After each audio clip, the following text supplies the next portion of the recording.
This is where things go from what the F is going on, Sherrilyn, to what the F is going on, Sherrilyn. When they strip search Aaron, okay, are we all here? They discover there's parts that are missing. Aaron's not a boy.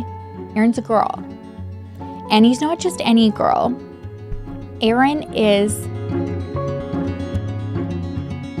Welcome to my channel. If you're new here, hi, hello, welcome. I am Sherrilyn, and I am so glad you found me. I missed you. Like I said on my community post last week, our house is just getting hit with all of the school bugs, and I'm the one who's getting it worse. So I'm on antibiotics now. It's just not fun. Anyways, I'm here. I am feeling better, because I think it was so bad that like anything is better. So that's where we're at. But lots is going on in life right now. We're obviously not going to have a Here for the Clout episode. We were going to film, and then I was getting really, really uneasy just looking at all of the updates. I mean, Chelsea's from Florida, so she's like so much braver and like, oh, like we'll be okay, and then I'll leave tomorrow. And I'm like, I'm not going to be able to sit and have a topic worrying about you. So she's at her mom's, but her husband is still in Tampa because he is an officer. So he's got to be there. So lots of prayers and wishes, like well wishes for them. I'm very consumed with worry for everybody in Florida right now. And yeah, it's really helpless feeling, because it's like all you can do is like wait and watch and see what happens. So we don't have anything like that in Alberta. So this is very foreign territory to kind of like hear these updates from somebody that I'm so close with. But anyways, I'll keep you guys updated, but we won't have an episode this weekend, understandably. And then we'll just keep you guys posted moving forward, because it's literally at the point where Chelsea just doesn't even know what to expect when she does go back home. So stay tuned for updates. Sending everybody affected just like so much love. And again, I feel so helpless. Okay.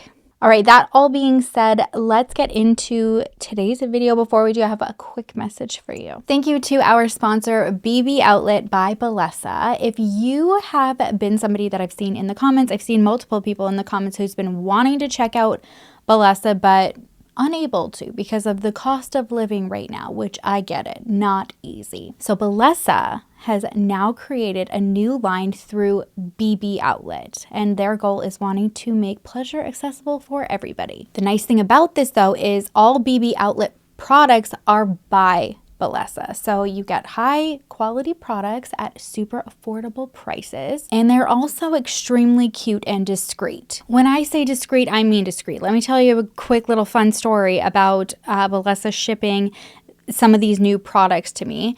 Very, very nice of them. I'm so excited. I'll get to that in a minute. But when UPS came and they were like trying to drop them off, and I had to sign on arrival, I'm like, I don't know what this is, because they were titled Polish, Palm Pilot, AirPod Pro. I'm like, I did not order this. So I figure like if I sign something or I commit to something here, I'm screwed. And then I let it get returned back, and then I find out. So that's really embarrassing also. But that's how discreet it is, okay? So even the bill and the slip says AirPod Pro, Palm Pilot. Look at how cute the packaging is too. Love a metallic moment. I don't think you guys are ready for this, okay? Like, look how adorable. This is BB Polish. This is $22.99. It's adorable. That's something that I've loved about Bellesa products. I think they're just so sharp looking, So clearly discreet. It's a discreet suction toy that quite literally just blends right into your nightstand. Next, we have the Palm Pilot. I think this one might be my favorite, not just because of like the toy itself, but like how freaking adorable it is. Like, look at that purple. Look at that metallic. Hello, metallic. So this is $18.99 with 5 suctions and 5 tapping speeds. All right, and this is the Air Pouch, $17.99. Nice, discreet case, travel friendly, mini but powerful little pocket vibe with duo functions. And then this one, just like so adorable. This is the one that is called AirPod Pro, $18.99, beginner friendly 3-in-1 travel vibrator. It's got suction, tapping, and vibrating function. So you just remove the tip, and then you've got the tapping mode. I've said it before, I'll say it again. They're so adorable. Absolutely love what Bellesa has done with their products and their vision. If you want to check them out, BB Outlet and I are giving away free toys to absolutely everybody who signs up. Just click the link in my description in the box below and you can claim your free toy. Thank you so much, Bellesa and BB Outlet, for the goodies and for being a longtime supporter and sponsor of my channel. And thank you all too for supporting my sponsors, because that goes a very long way for allowing them to want to continue to work with me. So I love and I appreciate you all around. All right, today we are talking about one of the wildest catfish stories that I've ever come across. Usually when we hear about these stories, I feel like the people that are being deceived, they never actually meet up with the person that is lying and being deceptive on the other end of either like the phone or the computer, but that is not the case today. And you will not believe what the person did to deceive their victims in this case. Okay, so we're going to start with 3 friends. All right, we've got Jessica, Gemma, and then a girl who did not want to identify herself. So she goes by Alice. So we're gonna go by Alice too. So when Jessica was 15, she was living with her grandma in this quiet area in Surrey. I always think of Kate Winslet in The Holiday when I hear Surrey, and I would really love to go there. Irrelevant. She's living with her grandma and starts at a new school. So has all these new people to meet, like new friendships to form, and she met Alice and got really close with her. And Alice, it seems like, had already had like a decent social circle that she brought Jessica into, and then one of those friends being Gemma, who also got really close to Jessica too. She was a couple years older. She had like a car and stuff like that. So that was like the cooler factor. The 3 of them would always just drive around listening to music, you know, like probably what you did with your friends too around that age. And when they weren't hanging out all together, again, something that if you grew up in like the 90s, early 2000s, if you weren't with your friends, you were still like hanging with your friends because you were online chatting on things like MSN. This is taking place in like 2009. So this is also the early days of, you know, Facebook, where you were just like communicating via status updates. Much simpler times. So this kind of starts one day while Alice is talking, and she gets this ad on her MSN, not like an advertisement, but like a friend adding, from this guy named Aaron Lampard. Lampard? You're going to see that it doesn't matter at the end anyways. And again, this was very common back then. You know, like you'd go through like your friends list and add friends that they had that you didn't, and then you would just kind of like add them to your roster, if you will. MSN. Oh my God, I really want to re-download MSN. Not that I would ever like talk to anybody, but I wonder if there's like a thing, like, actually, no, I would never want to go into that archive. It would be so cringy. Like, the status updates are probably worse than Facebook. You know, when you get the, like, remember 8 years ago, and you're just like, no, I don't know who that was on Facebook. I always just say, like, don't ever show this to me again, okay? I've been humbled enough. Anyways, this is how Aaron added Alice. He was friends with Gemma. They start chatting. They get, you know, super close. Aaron is just, you know, showering her with compliments, quickly kind of like sets the tone that there's something serious there, like calling her babe and stuff like that. And so she was feeling him.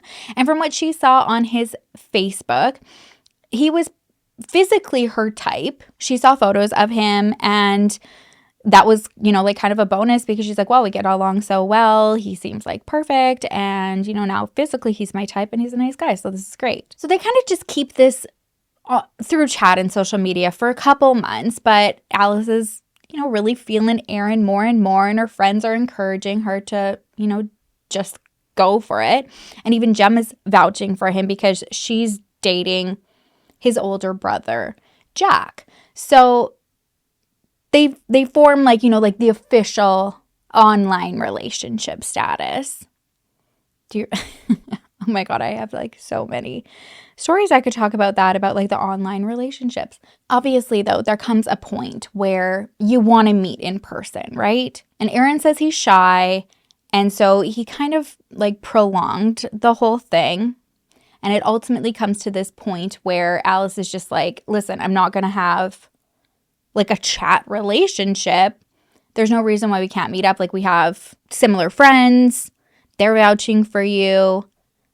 I want to meet you. I want to see you. So the plan was for him to take a taxi to a park that was near her house. And when the day came, he showed up. I gotcha, right? Alice was super excited. She said that when he came, he looked great. He had this like dark brown hair. He was about like 5'7", 5'8", and she just remembers like his perfect teeth. Another thing that she made note of was that he had this like, you know, those hats where they've got like the little like, I don't know what you want to call it, like little like fringe coming down with the little baubles at the end, you know, like the little pom-pom style hat. He always wore this. Always wore the hat, didn't want to take it off. And I'm sure for some people you're like, okay, well it's a little bit weird. But for Alice, she just like didn't even really think about it. She never thought of like asking him to remove it, or that like there was something like nefarious going on. And she thought, okay, well he must like really be insecure about his hair. Like maybe at a really young age he's like losing his hair or something. It could be like a condition like alopecia. I don't know.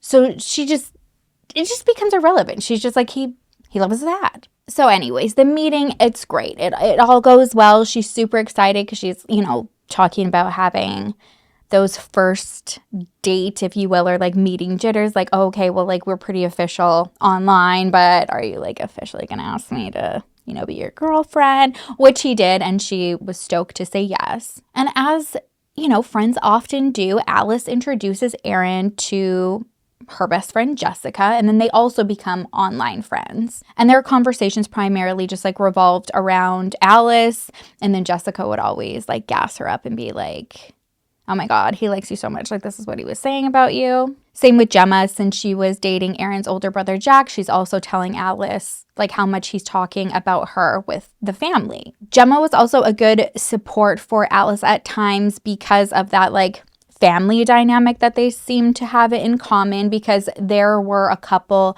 tragedies that were going on in Aaron and I guess Jack's life. One was that they had a brother who had drowned, and then the other brother of theirs had been diagnosed with leukemia. So it was a lot going on, pretty heavy. And although it was like really intense and a lot for Alice to handle at that age, she wanted to be supportive. So like she didn't, again, really think twice about anything. She just like hung in there and wanted to be there. Now at this point, Alice and Gemma, like they're in relationships, and Jessica, she wants a suitor for herself. So when Aaron finds this out, he thinks like, okay, I've got a friend, I've got a good guy for you. And he introduces her to his friend, Luke Jones. Aaron gives Luke Jessica's MSN address, and they start talking. That also quickly like turns flirtatious, and as they get to know each other more and more, they decide to also meet up. So when that day comes, he also shows up. What is going on? I got you again, right? Same thing as Alice was feeling. You know, Jessica's just like on cloud nine. They meet up. It's like, you know, the little butterfly young love stuff, you know, like the little hugs and cuddles, listening to music, having some smooches. They also go official. But this is Jessica's first boyfriend, and things seem to be going well, but he's a year older than her. So he starts to demand like a little bit more out of the relationship than Jessica was really comfortable with. She said she made that very clear to Luke that, you know, like she's 15, she's not at all ready. This is her first boyfriend, and she's just like only down with like kissing, like that. Those are her boundaries. And she said anytime that conversation would go up or would come up, it didn't really matter. There was no being patient. It was just like, I'm just going to try. I'm going to shoot my shot. And I'm going to push the boundaries. And it was just constantly her like having to say no, stop, I'm not comfortable, I've told you this, which she said was really frustrating because, you know, she was really into him and that just completely put a more of a guard up. It's like she was like, I like you so much, you seem like so great for everything else, and it's like, why can't you just, you know, be patient with me? Which, fair. I love that you have boundaries and set those. Their relationship ultimately comes to an end when she went away on vacation with her family, and then she found out that Luke, he was tired of waiting around, so he had hooked up with another girl on New Year's Eve. This is somebody that went to her school, so that made it a lot harder. And yeah, Luke he just went off with this other gal. So she goes to Facebook and just, again, these were like the status update days. So she updates that status faster than a Napster virus. And in doing that, she opens up the door for a new boy to swoop in named Connor McCormack. Same thing. He adds her on MSN and kind of just like this knight in shining armor. He's reassuring her that, you know, not all guys are like Luke. She deserved so much better than that. And as weeks pass by, the two of them get a lot closer. Connor kind of became her shoulder to cry on during this time, particularly, you know, like when she was reflecting and processing everything that happened with Luke. He was there to comfort her and like help her through those emotions, which naturally is just gonna like deepen your bond with somebody. It's no surprise that eventually Jessica and Connor, they start a relationship. And she's just thinking like everything that happened with Luke, I think just happened for a reason to bring me to Connor. Like he's so much sweeter than Luke. He's also like much more of her type. She was into Justin Bieber at the time, and I guess Connor had like the Justin Bieber hairstyle, you know, like the little swoop-de-swoop, and he was like a sharp dresser. He wore like button-up shirts with like skinny jeans and then like the Converse high tops. He also came from a very established family, if you will. He said that his dad worked for Simon Cowell, so, you know, he always had tickets to like the greatest concerts, which, you know, obviously that gives you like at least like a point on the cool kid spectrum. The only thing with Connor was that he was really, really shy. So this took a lot of time for him to kind of like get the courage to agree to set up a time and place to meet in person. And when that day finally came on January 26th, 2010, they met up. I know, where is this going, right? What am I doing? When they meet up, I think Jessica would have probably thought, like what any of us would have thought in this situation, if we hear like the guy that we're really into saying, you know, like, I'm really shy, oh my gosh, like I'm so nervous, putting it back. And then you actually meet the person and then you find out like how shy they are. Shy would be an understatement, okay? So Jessica said that the only way that Connor would communicate was through chat, like texting. So even though like they had like their little like internet chat relationship, even when they were in person, he's just writing it out. It's giving you know, 90 Day Fiance when they're into somebody but then they haven't learned the language and then they just like sit there on their phones the whole time and then the translator app just like speaks for them, and a lot of times they'll even like mess it up and get it wrong. That's what it's giving. He also like presented himself as very, I guess, like shy, insecure, even by the way he dressed. Like, so when she sees photos of him online, it's like really sharp, you know, the button up, the tight jeans. But in person, he's like, you know, wearing the hat, got the baggy hoodie and then the hoodie over the hat. So it's kind of like, you know, like all bundled and snuggled in. And Jessica kind of thought like the same thing that like Alice thought initially with her man, like, okay, well, maybe, you know, something's going on here. And she kind of like pressed him about it, was being like, why are you so bundled up? Like, what's going on? And he explained that he did have alopecia.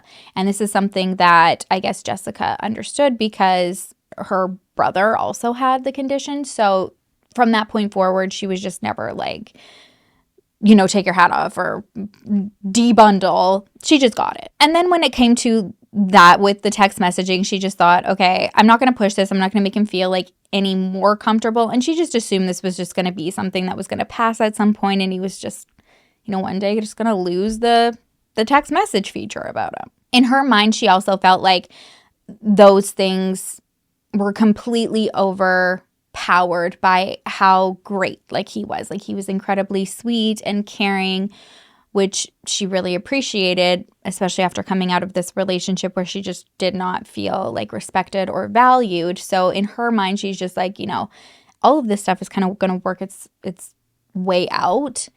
And he's the perfect boyfriend. So this is all completely worth it to me. And they fell in love. She really, really liked him. So at this point, they're going good for Alice and Jessica. And they're thinking, this is it. These are our first loves. But some of their friends were a little bit skeptical. There was just that gut feeling within some of them that something wasn't right. Starting with their Facebook profiles. Their friends seemed like it was a little bit questionable. It's they had a large friends list, but when you looked at it, it just seemed like very random people that were on there.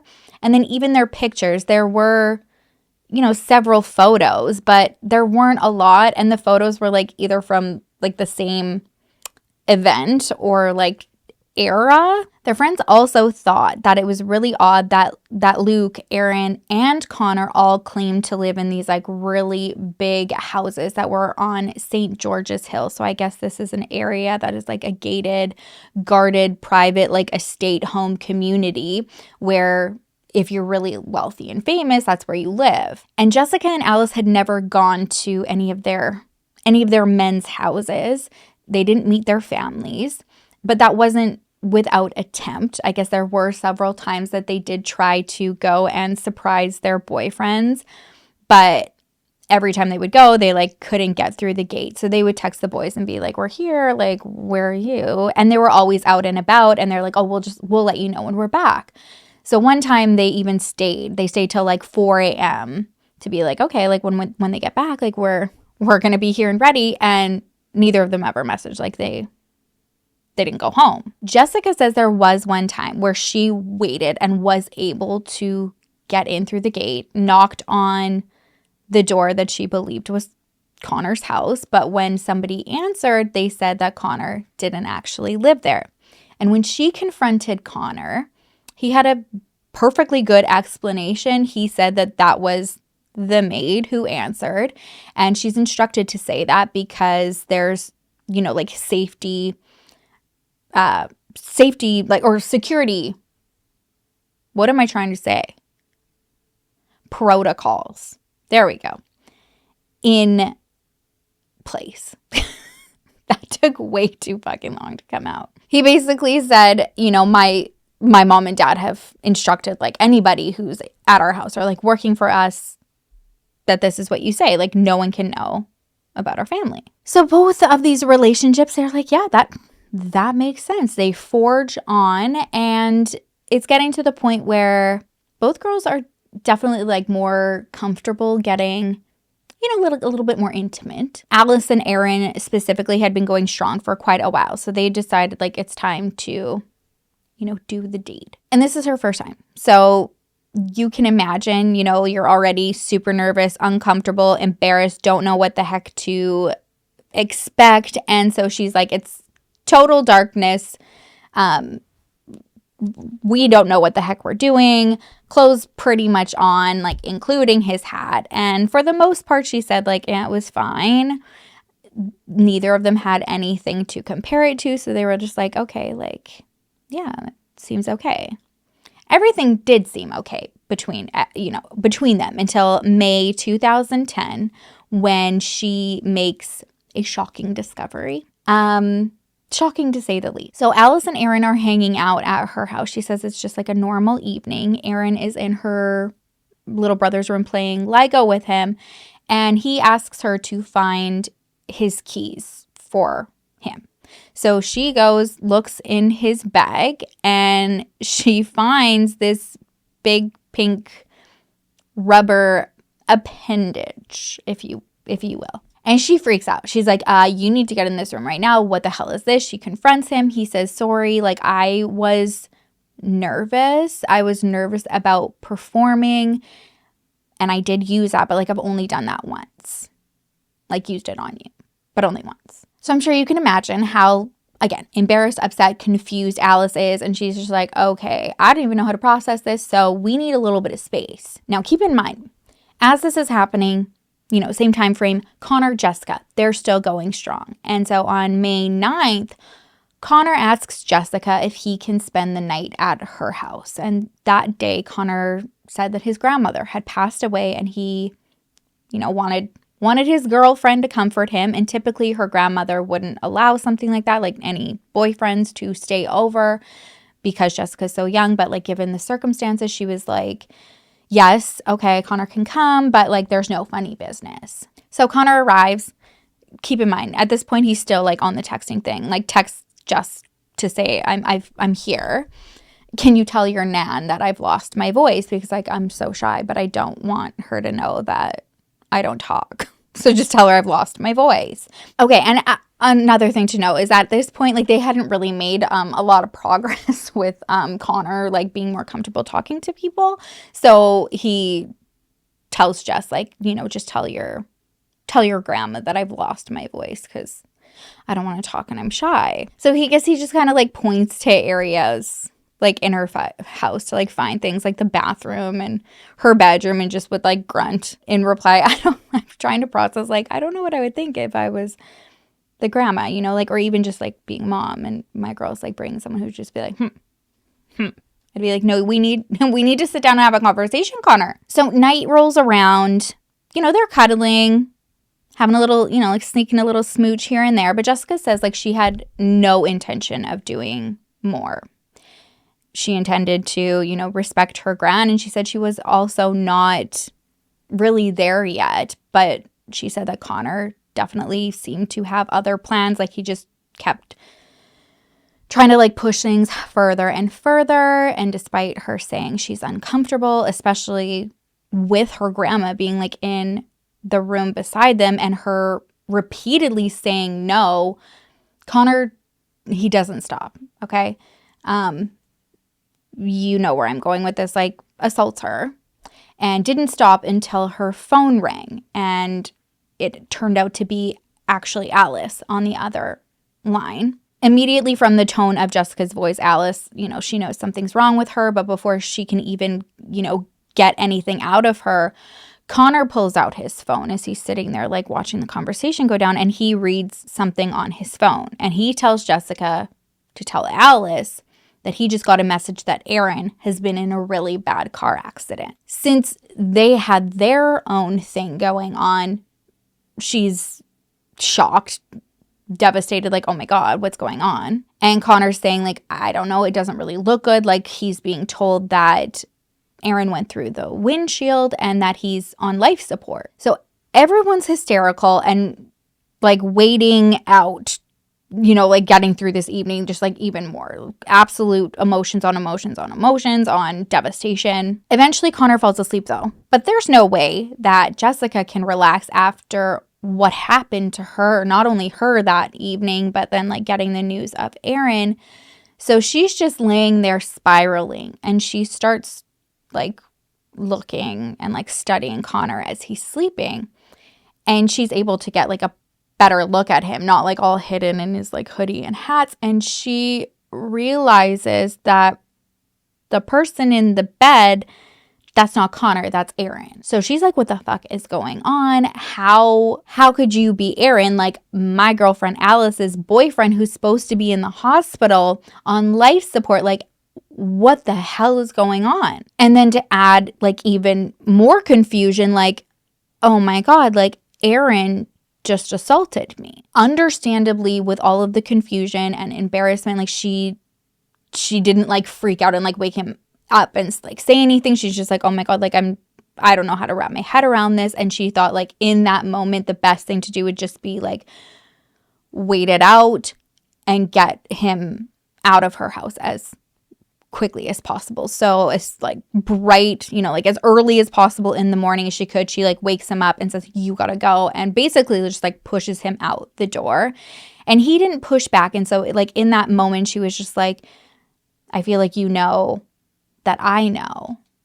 But also in that moment, she never heard from Connor again either. What makes the whole situation even more confusing is the next day, Aaron, he shows up to their school and he actually shows up in Alice's parents' car. Like, so he's coming to pick up his girlfriend, you know, try to smooth things over with her parents. And when Jessica sees him, she's so upset. She's like, you didn't even try. And it just like reaffirms everything even more to her. Like, I think she was kind of struggling with the thought of, okay, was that actually him? Like, am I going crazy?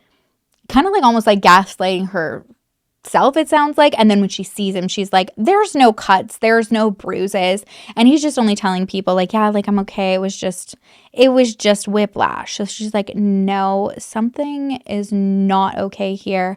I need to tell Alice. Like, regardless if this makes me sound unhinged, like I have to tell her. So she tells her, she's like, I honestly don't think that there was even an accident. And I think that this is what happened. Like, I think that he pretended to be Connor, went to my house and forced himself on me, which I can't even imagine how processing this whole situation would have been for either of the girls.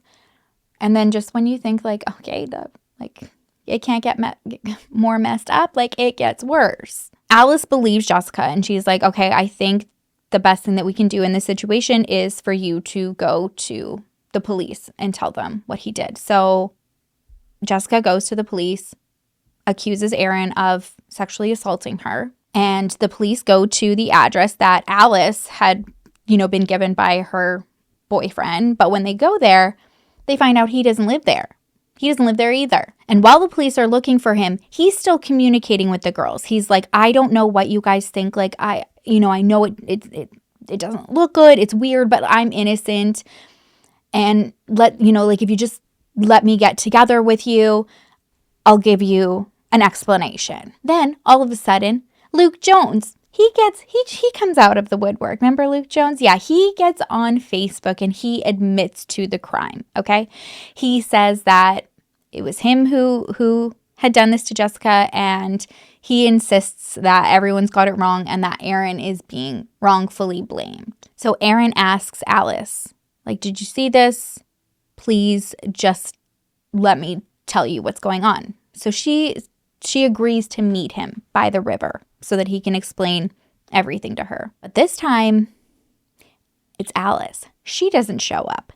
The police do. And immediately they arrest Aaron, despite him also claiming innocence to them. And this is where things go from, what the F is going on, Sherrilyn, to what the F is going on, Sherrilyn. When they strip search Aaron, okay, are we all here? When they strip search Aaron, they discover there's parts that are missing. Aaron's not a boy. Aaron's a girl. And he's not just any girl. Aaron is Alice and Jessica's friend, Gemma Barker. They find out that Aaron was not Aaron. Connor was not Connor. And Luke was not Luke. All of them were Gemma in like disguise and character. I still I've had this story on my radar for quite some time, and I still am. I don't know how to process. Like, I can't even bring myself to imagine what finding that out for Alice and Jessica would have been like. Like, what the hell? And I hate to give, what sounds like a compliment to somebody like Gemma, but she was so good at being deceitful. So good that she made like people who were her good friends, like, not even want to question like silly things that they thought that they were questioning, like the hats and stuff like that. And also very calculated in thinking everything out, like not just the appearance for each guy, but also like the mannerisms. One, she would layer clothing so they looked a little bit heavier. They all had like different accents and ways of walking and talking. And you also have to consider like how long this drew out. You know, like this wasn't just like some like weekend where they're communicating online and you never really hear from the person again, and then you find out it's your friend and you're like a freaking piece of crap. This was like full-blown relationships lasting from November 2009 till May 2010. So obviously this is extremely traumatizing for these girls to process. And I think one of the most upsetting thing for them to come to terms with, like based on their interviews and stuff like that. There's a doc that I saw on this no, it wasn't BBC. I'll have it linked so that you guys can also check it out. I apologize for not having the name off the top of my head, but you can see like just the pain and how much it still like affects them. But one of the main things that seemed to hurt so much is that there's just like no answers, and not like it would change anything, but that kind of gives like some sense of explanation, maybe like a little bit of closure. It's like, this was our friend, somebody we trusted, somebody we knew very well, got along with, was really close to. Like, why would she do this to us, like her friends? What I think is also wilder is that there was a point where Gemma also was trying to deny that that this was her, like that anything had happened. She claimed that, again, this was all Luke Jones and that he had assaulted her and like beat her up. She took it as far to submit a claim, like a claim for compensation through the Criminal Injury and Compensation Board, which when all of this like comes to fruition and people are like, what the heck is going on? You're a liar. Like, you are Luke Jones and Aaron and Connor. She was charged with fraud, which she did like finally later admit to, like when she had to go to court. So at the end of the day, I guess we really don't know what her motives are. She seems terrifying. There is speculation that she was, you know, struggling with her sexuality, and instead of just being really open about this with her friends, she decided to take this route, which doesn't really make sense though, because Jessica and Alice had said that they had all really like had conversations about being open in, you know, exploring, you know, different types of relationships. So it's like there was an invite, you know, it was kind of like the door was open to at least put the offer out there if she was interested in either of them or both of them. The whole thing is just like, it's diabolical when you think about the lengths that she went. You know, you've got like several social media accounts, not just Facebook. You know, you've also got MSN, creating different storylines, different characters, different family members, not to mention multiple phones. Like, she was just running several phones, and also used the closeness of the friendships that she had with those girls to prey on them, because it was like she knew which kind of guy was, you know, gonna work, because, you know, Jessica's into this type of guy and Alice is into this kind of guy. So it's like she was creating the perfect guy with the intention to deceive them. And then I use diabolical because you kind of go to like the even darker side of all of this when you top up the fact that not only did she create all of these lives and that none of it was true, and she completely like emotionally messed with her friends, but then there were also sexual assaults. Like, that is revolting. Now, in March 2012, she pleaded guilty to 2 counts of sexual assault and 1 of fraud for like filing that report against Luke, who's her. And I guess those who were in court said it was really eerie because she didn't show like an ounce of remorse. And even the judge had commented on it and was like, you're cold as ice, baby girl. I'm sure he didn't say it like that, but there was one thing that she needed to do that was ordered by the judge, and that was a psychiatric report done. And I guess the report found that she had borderline learning disabilities and difficulty understanding social situations. So there was no evidence that there was a personality disorder, but she was diagnosed with autism spectrum disorder. And it's like, oh, again, like it bothers me when people just like don't take accountability for things that they do. And then it just kind of like fall back on diagnoses. I know a lot of people with all different types of disorders, myself included. And sure, there are like periods in my life where I've been more irritable, didn't make like the best decisions, but I couldn't say that I've ever been diabolical, like deceitful, like intend to hurt anyone in my life. And a lot of people who personally know Gemma have said that it's something that she was definitely hiding behind, because her personality and the person that they see is just somebody who, without, like any diagnosis, is just plain like selfish and very spoiled. I guess like she came from a home where she was basically just given anything that she wanted. Her friends said that they're not sure like what was embellished or not, but she definitely like played out that she had this like quite, fortunate life. And when she would get in trouble, she would throw a tantrum and threaten to take her life, and say that she was, depressed and willing to like end it all. And then when her parents were like, well, all we want to do is like make you happy, like what can we do to change this? She would be like, I want a new car. A new car would make me happy. And so she got one. And it's like, okay, sweetheart, that's not how like depression works. Like, sure, you can kind of like mask things with, doing like retail therapy or anything, but that's not what this is. This was using emotions to play on your parents and threatening them things to get what you want. So she only ended up spending two and a half years in prison for what she did.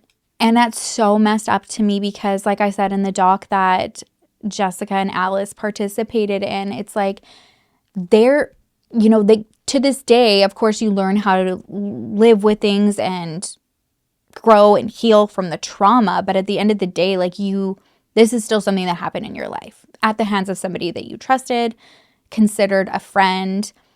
And Jessica says, it's very hard for her to process that Connor wasn't real, because those emotions and those feelings at that time, like she believed that they were real. Like she'll catch herself being like, that was my first love. And her first love is literally somebody who doesn't exist. Like there is no Connor. And in 1 second, that whole relationship, it was just like, it was gone.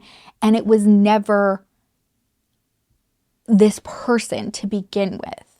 Like that is, it hurts my head, like, and my heart, because I don't know what I would do.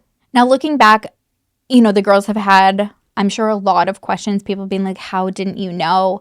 And I'm sure they probably want to ask themselves that a lot too. I think that you just would never think that. You're never going to like think this is what's going on, because there's always like like a reason.